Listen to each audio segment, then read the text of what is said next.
Es un día gris y lluvioso cuando los aliados invaden Estrasburgo el 23 de noviembre de 1944.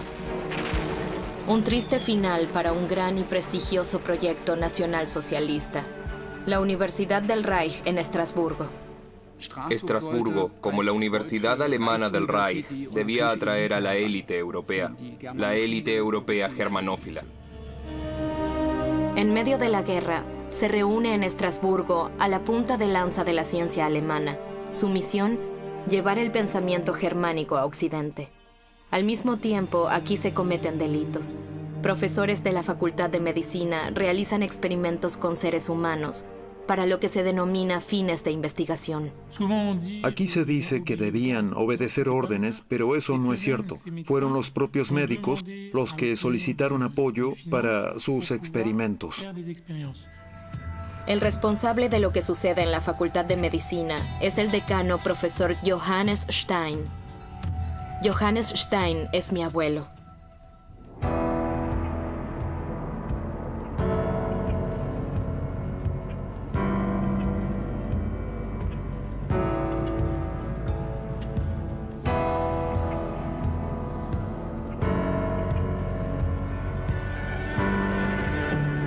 Domingo 23 de noviembre de 1941. El mismo día, exactamente 3 años antes de la invasión aliada, tiene lugar la apertura de la Universidad del Reich en Estrasburgo. Un destacamento de las Fuerzas Armadas hace su entrada triunfal en el patio reformado del edificio principal de la universidad. Se eliminan las banderas de regimiento de la época imperial y en su lugar se izan las de los nuevos gobernantes. Del antiguo cuerpo estudiantil de la época imperial hubo desfiles con uniformes de las asociaciones estudiantiles con banderas. Había asociaciones del ejército, así que era un evento en el verdadero sentido de la palabra. Creo que hubo 800 invitados. Todos asistieron a esta apertura de gran significado político. El líder de la zona, Robert Wagner, el comisionado del municipio, Robert Ernst, y muchos dignatarios de Berlín.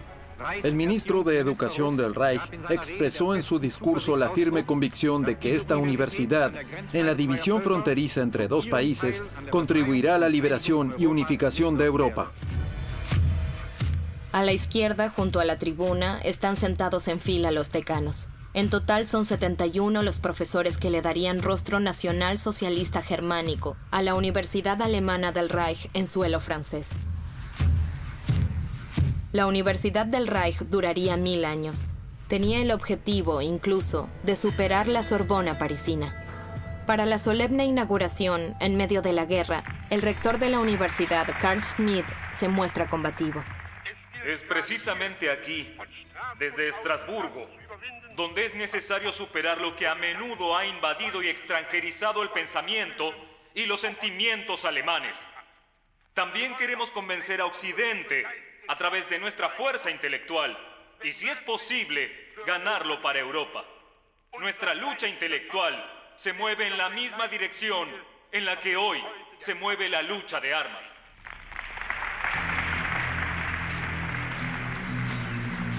En la ceremonia de apertura también está presente August Herth, quien estará a cargo de anatomía en la Facultad de Medicina.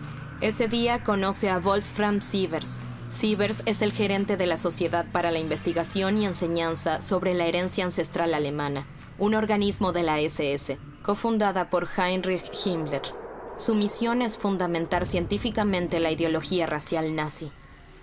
Sievers ya ha oído hablar de las investigaciones de Herth y el día de la apertura acuerdan su cooperación criminal. Quieren hablar sin falta el uno con el otro.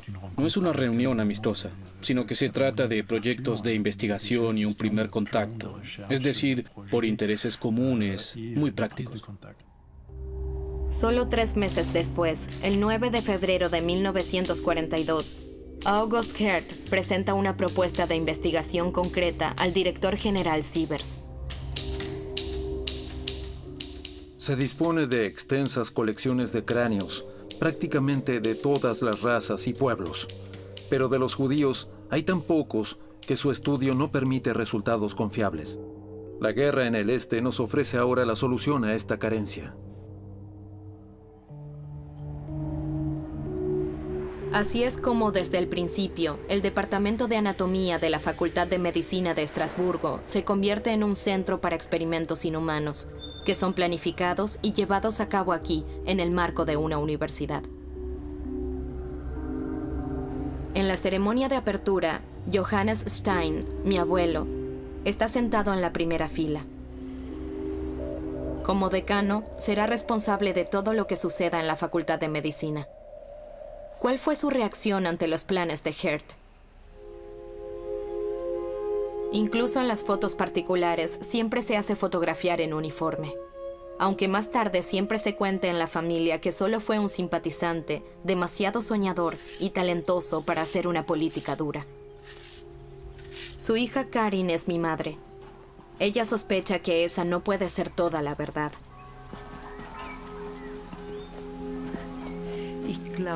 Creo que nosotros, que éramos dos pequeños, por así decirlo, somos los niños del periodo nazi.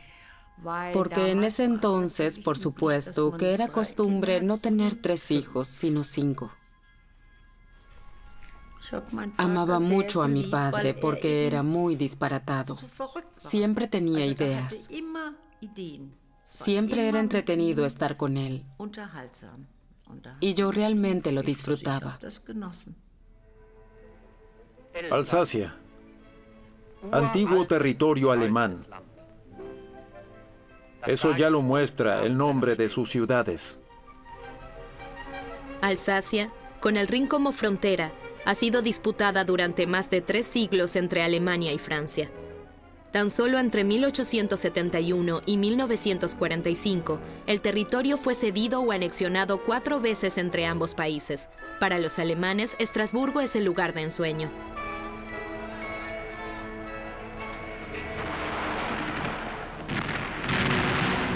La exitosa campaña en Francia infunde en toda Alemania fervor nacional y satisfacción. El 20 de junio de 1940, Estrasburgo es ocupada por los alemanes. Hitler visita personalmente la ciudad y la catedral. Para los alemanes es un símbolo de la cultura y de la historia alemanas.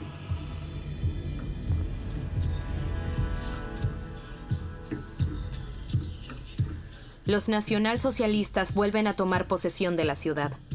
La Place Kleber, la plaza central de Estrasburgo, se convierte en Karl-Ruhe-Platz, un triunfo militar al que la élite intelectual sigue con gusto. Los alemanes estaban de vuelta, y Estrasburgo también era muy lucrativa, no solo en un sentido monetario, sino que también era un lugar deseado para los profesores alemanes. Antes de su llamado a Estrasburgo, mi abuelo Johannes Stein vive en Heidelberg. Allí hace carrera en la Facultad de Medicina. Después de 1933, la universidad es reorganizada. Todos los profesores judíos son despedidos. Johannes Stein colabora activamente. Johannes Stein era un ejemplo de un académico que después de 33 años y durante 1933 aceleró su carrera. Recién después de 1933 recibió una cátedra en pleno derecho en la Universidad de Heidelberg. En Heidelberg estaba comprometido en la política universitaria como canciller, como vicerrector. Ya el 1 de mayo de 1933, mi abuelo se une a las SS, lo que aceleró su ascenso profesional. En un dictamen del partido se afirma que Stein era extremadamente capaz y dotado y que se contaba entre los principales profesores nacionalsocialistas. Ya desde el verano de 1940, Stein viaja constantemente a Estrasburgo. Allí se encuentra con el futuro rector Carl Schmitt y Ernst Heinrich, quien más tarde sería el decano de la Facultad de Filosofía. Los 3 ocupan las cátedras, según el espíritu de un concepto étnico nacional socialista.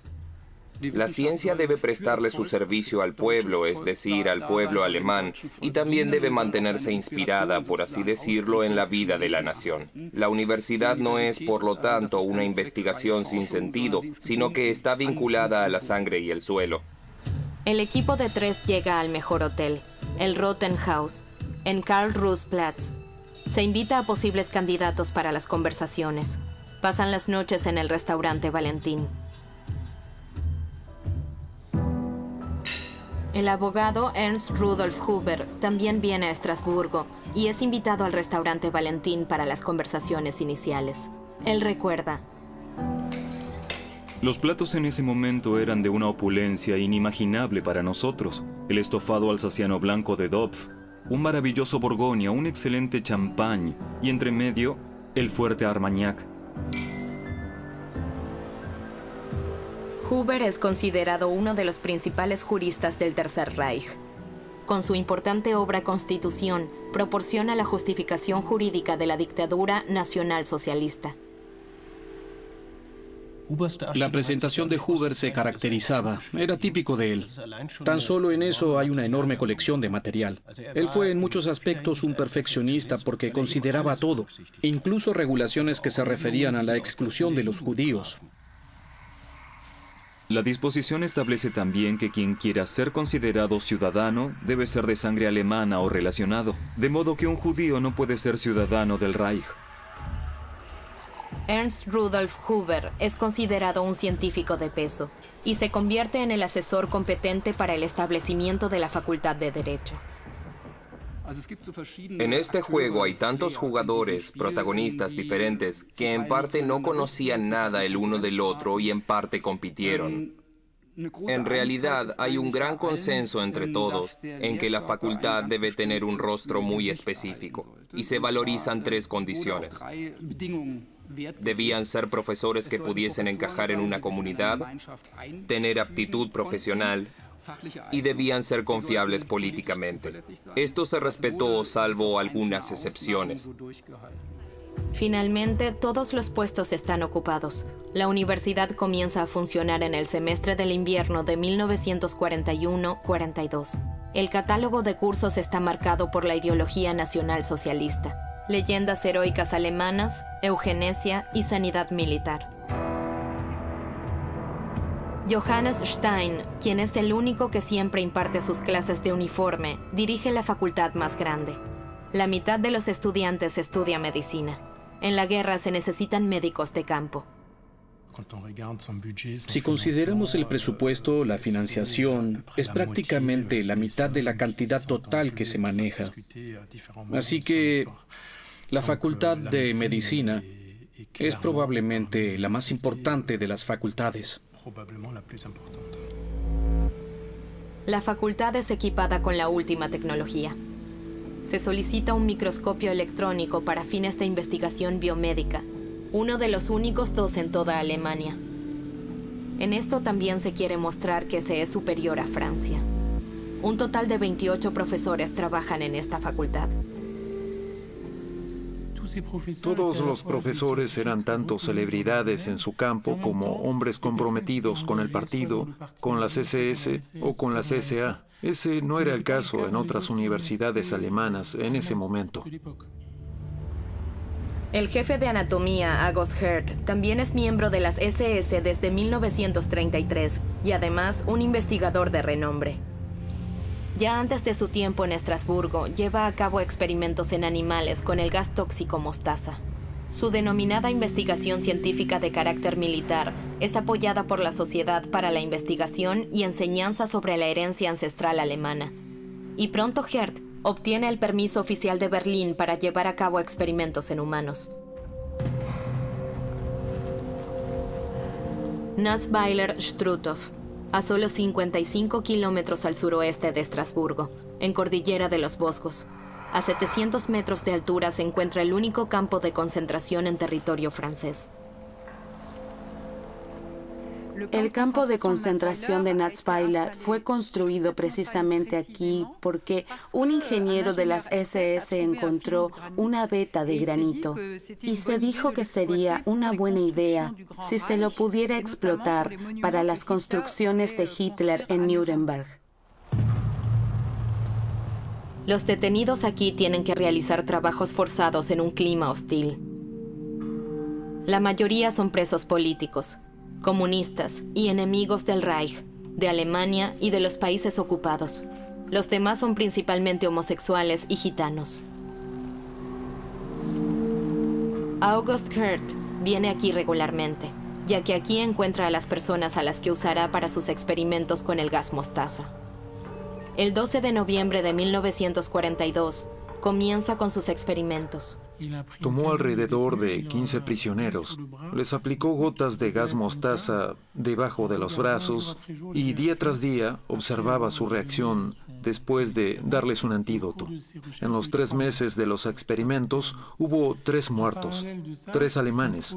Al mismo tiempo, extendió su colección de anatomía judía.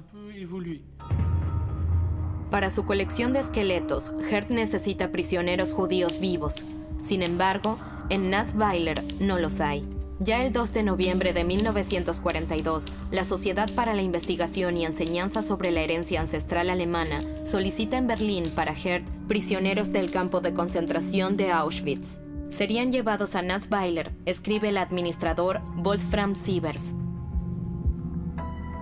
¿Estuvo mi abuelo alguna vez en el campo de concentración? ¿Sabía qué hacía Hert allí? Desde junio de 1941, la familia Stein vive al noreste de la ciudad, en la calle Schiller 7. La casa era muy bonita. Era una casa antigua. Un gran vestíbulo. Allí había una silla. Y siempre estaba sobre ella la gorra de oficial de mi padre cuando él estaba ahí. Lo recuerdo muy bien. Mi padre nos sentaba sobre el piano, a la derecha y a la izquierda, e inventaba cuentos mientras tocaba. Es decir, mi infancia fue sencillamente hermosa con mi padre. Y es por eso que no entiendo que él haya sido nazi. Es decir, lo que he leído. Pensaba que no podía ser posible. La vida de los alemanes en Estrasburgo ocupada es cómoda. En el bonito distrito universitario, los profesores ocupan grandes casas vacías. Ernst Rudolf Huber y su familia también se instalan en una magnífica mansión. A nadie le preocupaba quién residía antes en la vivienda, eso no importaba. Ahora uno era quien vivía en estas casas y apartamentos. Regularmente se realizan grandes desfiles en las grandes plazas y calles de la ciudad. Los alemanes quieren demostrarle a la población, Alsacia ahora es nuestra. Para los alsacianos la situación es ambigua. No todos están contra los alemanes. Una grieta atraviesa las familias, que se dividen en pro y anti-alemanes. Muchos se alistan voluntariamente a las SS y el ejército. En la escuela solo se enseña alemán. En la Universidad del Reich, el número de estudiantes alsacianos aumenta casi un 40%. Y al igual que los estudiantes alemanes del Reich, también tienen que proporcionar el certificado ario. La ocupación se convierte para muchos en algo cotidiano. El punto decisivo es en el otoño de 1942, el reclutamiento obligatorio de adolescentes varones alsacianos en el ejército, anunciado en agosto y llamados a las filas durante ese año.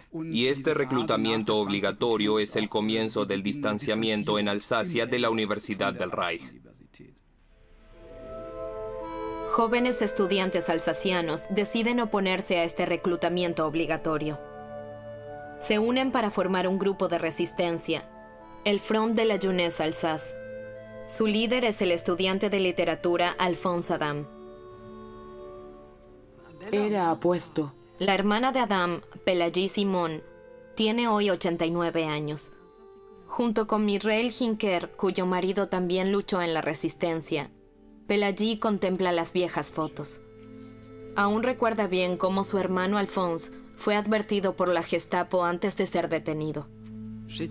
Estaba en casa cuando llegaron 2 hombres, 2 jóvenes, y ellos preguntaron, ¿se encuentra su hermano? Oiga, dígale a su hermano que tiene que desaparecer. De lo contrario, pronto será arrestado.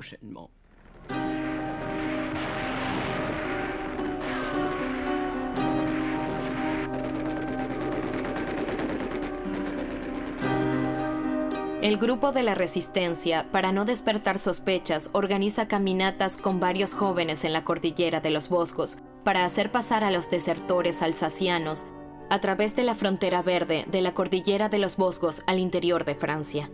Todos aquellos que quieran unirse al grupo de resistencia católico deben prestar un juramento ante la bandera francesa y ante la cruz de que seguirán las reglas de la red.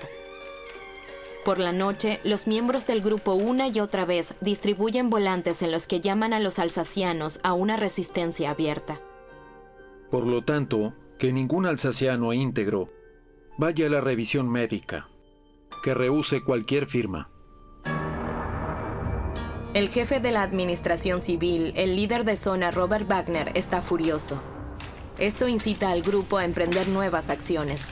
Sin embargo, cuando son denunciados por un miembro, la situación se torna peligrosa. En septiembre de 1942, un joven científico de Berlín se muda a Estrasburgo, Carl Friedrich von Weizsäcker. Este físico teórico de 30 años tuvo una larga espera hasta su nombramiento como profesor, porque no es miembro del Partido Nacional Socialista. Para Weizsäcker fue la primera cátedra. Fue un paso en su carrera. Hasta entonces estuvo en los institutos Kaiser Wilhelm. Fue un miembro muy importante del Instituto del Uranio, es decir, en el experimento con energía nuclear.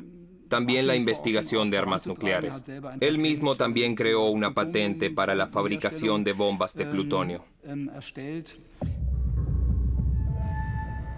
Especialmente para el proyecto de investigación de Weizsäcker, se ordena y aprueba uno de los 2 aceleradores de neutrones disponibles en Alemania. Se construye especialmente un edificio en los amplios terrenos de la Facultad de Medicina. El acelerador de neutrones debe ser empleado en todas las disciplinas, tanto por los físicos como por los científicos biomédicos. Sin embargo, hay inconvenientes desde el principio, especialmente con la provisión de energía.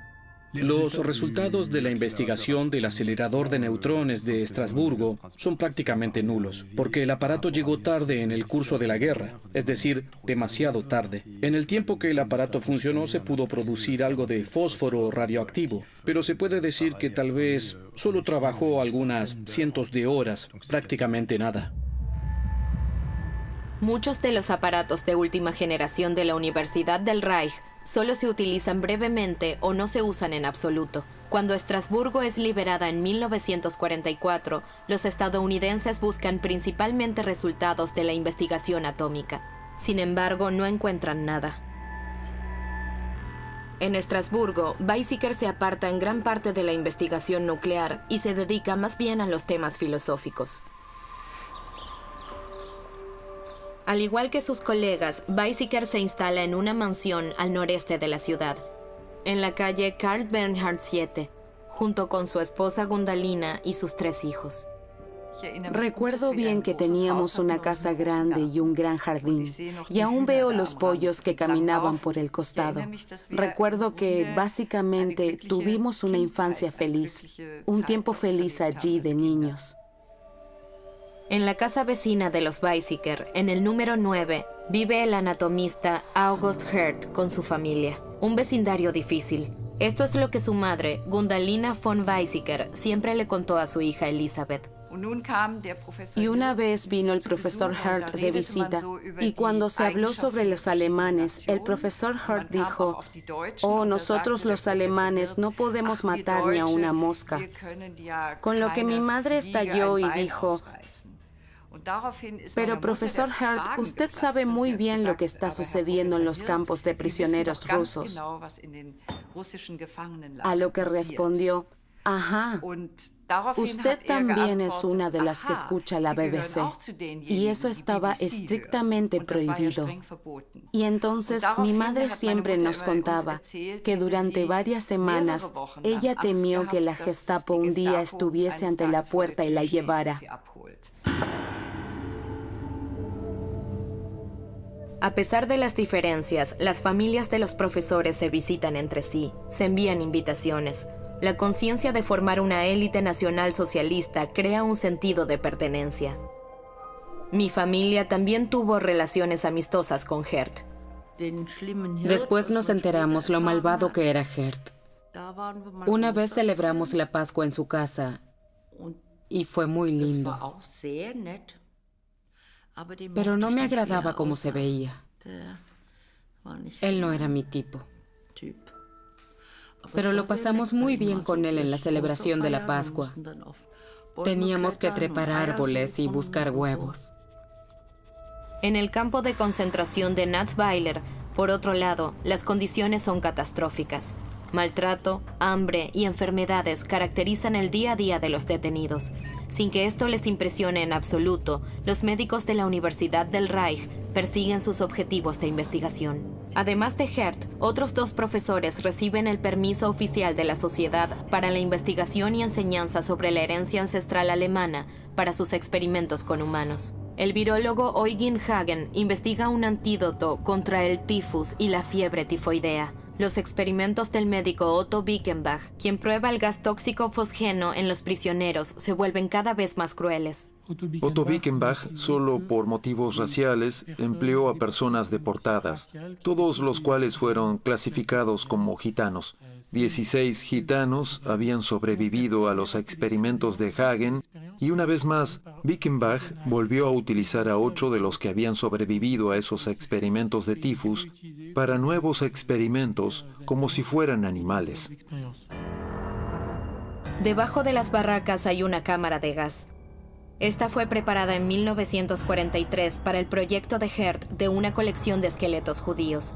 Sin embargo, cuando fue terminada, Hert aún no está listo. August Hert tenía varios problemas. Le faltaba un elevador para los cuerpos y no tenía el material para disolver la grasa. Hubo toda una serie de problemas que causaron el retraso del proyecto. Por eso, el médico Otto Bickenbach es el primero en utilizar la cámara de gas para probar en prisioneros la vacuna contra el gas tóxico fosgeno. Después de que los prisioneros son vacunados con el antídoto urotropina, deben arrojar con fuerza ellos mismos las ampollas llenas de fosgeno al suelo de la cámara de gas. Durante 20 o 30 minutos deben inhalar el veneno que escapa. Posteriormente, en un grupo de prueba no se incluye la vacuna.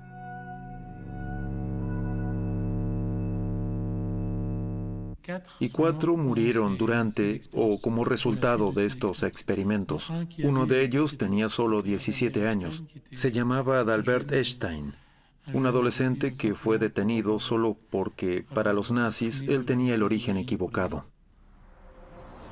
Pelagie Simon, la hermana del luchador de la resistencia, Alphonse Adam, tiene 13 años en ese momento. Vive con su hermano en Schiltigheim, cerca de Estrasburgo. Aún duerme cuando la Gestapo en enero de 1943 toma por asalto la casa temprano en la mañana. Dijeron, fuera, fuera. Estaba en la cama, eran las 6 de la mañana. Entraron por la fuerza en mi habitación. Querían ver si alguien se escondía en el ropero. También registraron todas las otras habitaciones y yo temblaba todo el tiempo, por miedo en parte. Sin embargo, Alphonse fue advertido. Junto con 2 compañeros, intenta huir a través de la frontera con Suiza. El grupo no llegó a tiempo a ponerse a salvo. Fueron sacados del tren en Badische antes de la frontera suiza y este grupo fue procesado en Estrasburgo por el Tribunal Popular, por el propio Freisler. Lo hizo Freisler personalmente a principios de julio de 1943. Con estos estudiantes se quiere sentar un precedente. Freisler es conocido por su brutalidad como negociador.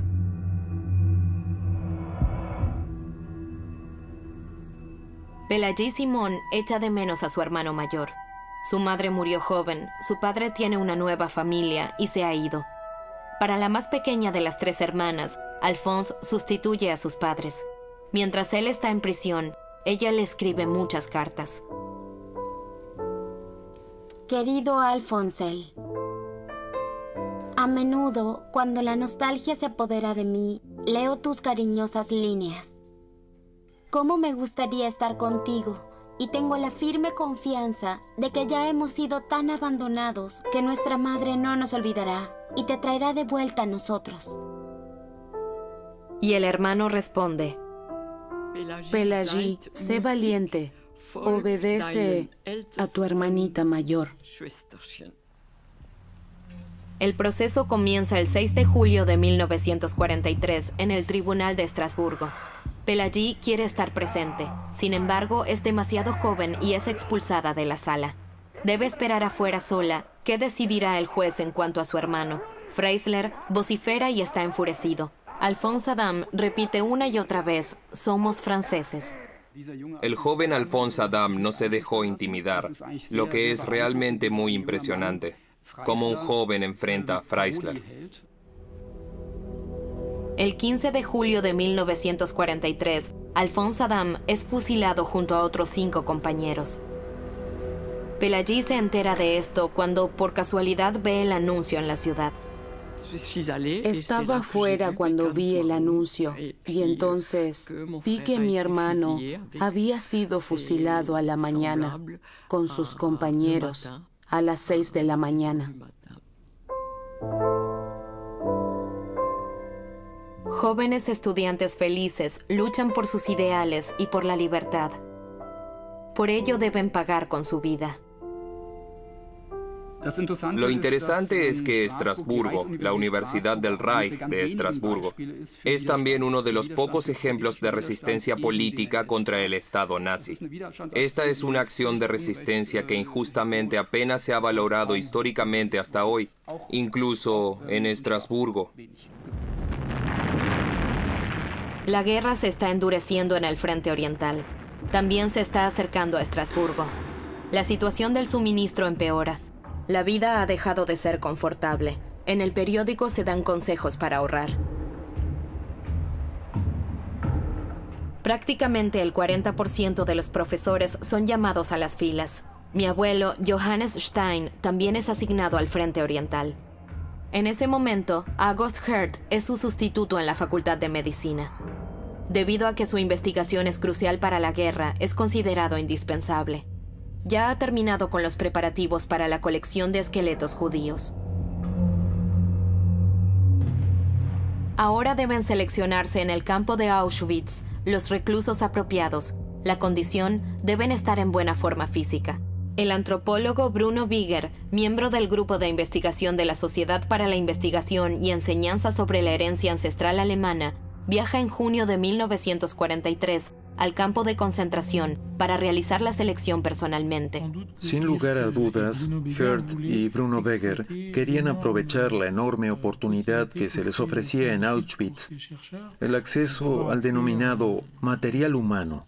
Eran judíos que provenían de toda Europa.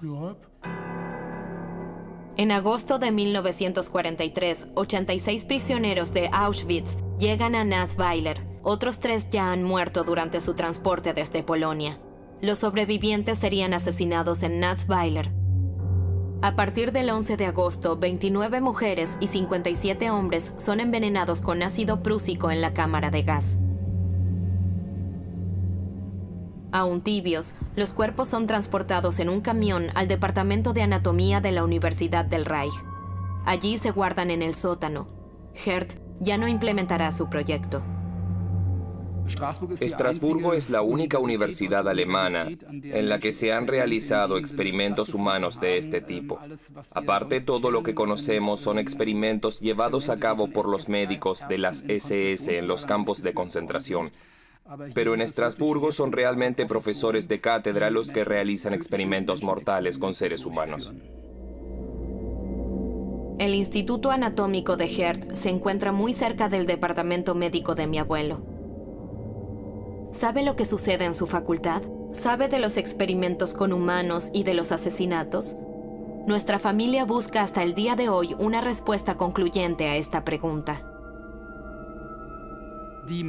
La campaña de asesinatos de Hirt, es decir, el asesinato de 86 judíos que había solicitado en Auschwitz para crear aquí una colección de esqueletos, en mi opinión, fue un asunto muy secreto que no era conocido en la universidad. Hirt mismo no solo era profesor universitario, sino también miembro de la Sociedad para la Investigación y Enseñanza sobre la Herencia Ancestral Alemana de las SS. Tenía su propio instituto de las SS. en el que llevó a cabo estos asesinatos.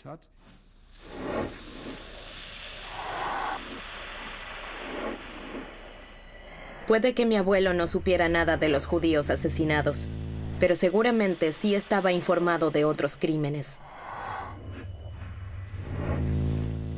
El 17 de marzo de 1943 se reúne en Estrasburgo el Departamento H, para lo que denominaban investigación científica con fines militares. En esta reunión, Herth y Bickenbach, entre otros, presentan los resultados de sus experimentos con humanos, en presencia de Wolfram Sievers y de mi abuelo, el profesor Stein. Otro documento también sugiere que mi propio abuelo estaba interesado en la investigación de la biología racial. En un escrito del 16 de julio de 1943, él personalmente aboga por lo que denominaban investigaciones raciales en prisioneros de guerra indios.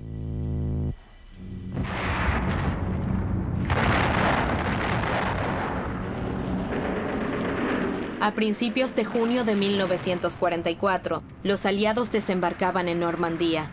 La situación en Estrasburgo se vuelve amenazadora. La guerra se acerca cada vez más. Muchos alumnos son reclutados. Los profesores ya intentan poner a sus familias a salvo. Entonces mis padres nos llevaron a los niños a Lindau, a casa de mi tía.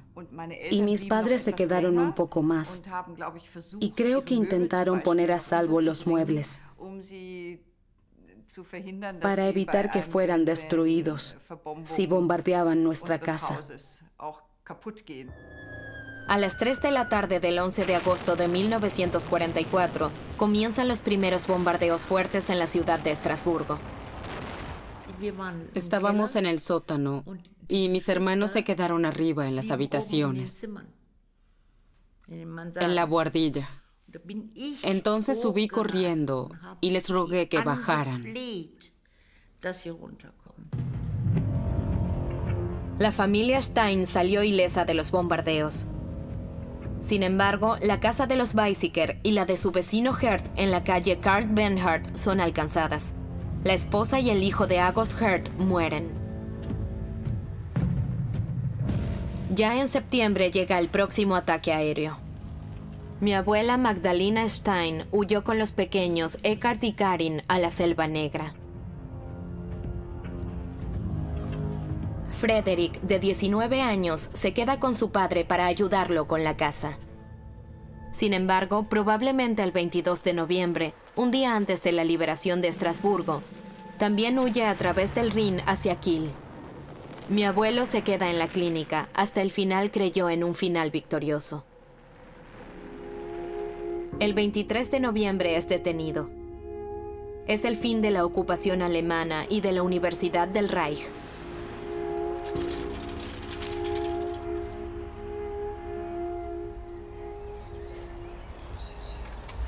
Mi abuelo fue un simpatizante nazi, un narrador de cuentos.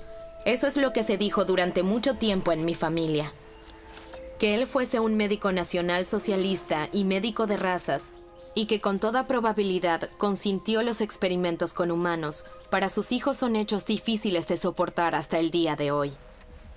Esto me derribó. Y mi vecino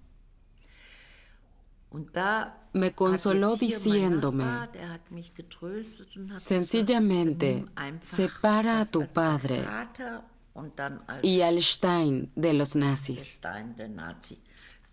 porque mi padre no se volvió peor por esto, ¿verdad? Pero nunca creí que fuese capaz de esto. Pero eso se dice de muchos, también lo sé, y es así. Historia terminada. Después de la guerra, los aliados encuentran en el sótano del Departamento de Anatomía los cuerpos de los 86 prisioneros judíos. Herth los ha diseccionado para cubrir las huellas de su crimen. Cuando los cuerpos llegaron al Departamento de Anatomía, un asistente de August Herth, el alsaciano llamado Henri Pierre, comprendió de inmediato que se trataba de un crimen. Escribió en secreto los números tatuados en los brazos de los deportados Todos provenían de Auschwitz. Todos tenían un número, e ingresó estos números en el registro de cadáveres del Departamento de Anatomía. Los restos de los 86 asesinados son sepultados en el cementerio judío de Estrasburgo.